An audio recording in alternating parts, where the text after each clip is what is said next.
Welcome back to my channel. If you are new to my channel, please don't forget to subscribe and hit the notification bell. At saka mag-like kayo guys ng comments about my recipe for today, humba from Bohol. Humba Bohol. Okay guys, ito ang ginawa ko. Yung party ng yung katawan ng baka, yung baboy pala, sorry. Pata.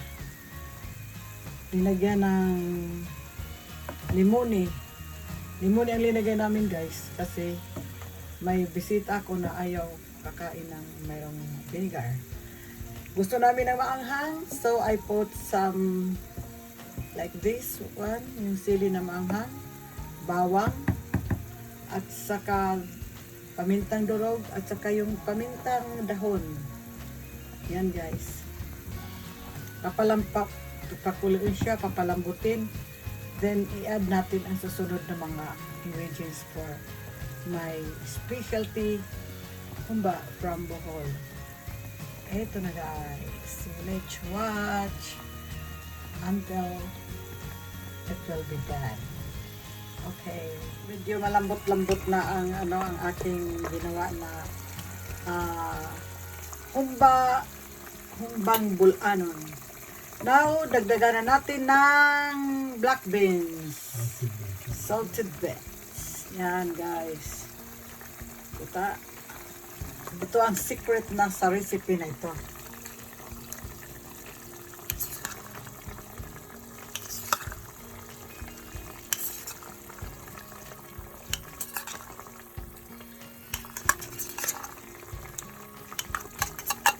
One can, yung maliit lang guys na na salted beans. Yun lang ang enough sa 1 kilo ito na na pata.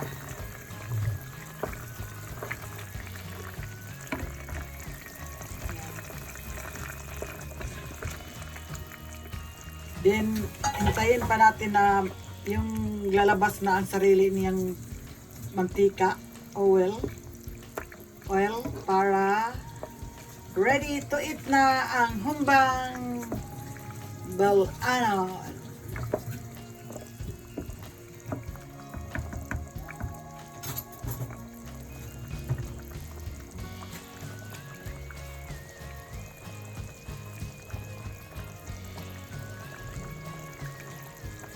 Then takpan muna natin guys dahil kailangan pa ito ng another more hours kasi papalambutin pa ito para lalong sasarap ang ating humba.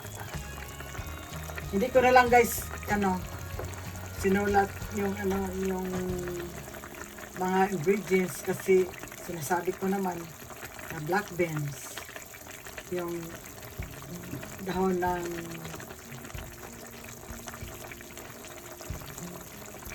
na yung sa laurel, yung aho, ay bawang, yung pamintang durog, at saka yung sili, at saka linagyan ito ng cubes guys para sa sarap, at saka yung kunting sugar para yung timpla. Hintayin na lang natin guys na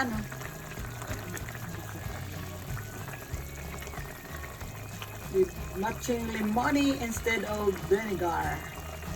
Okay guys, let's watch later sa aking, kasi papaanohin pa ito. Takpan muna natin, hintay tayo ng ilang minutes bago na ito natin hanguin.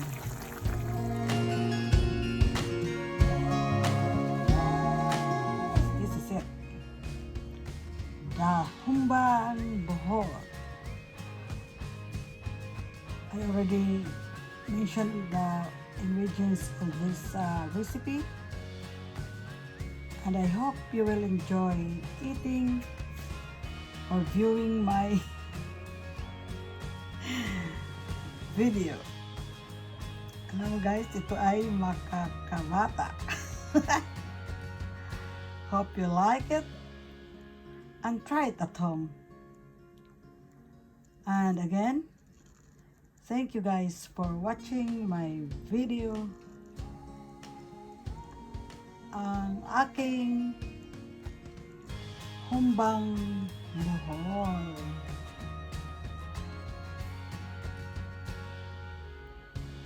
Sarap guys, oh. Tingnan niyo.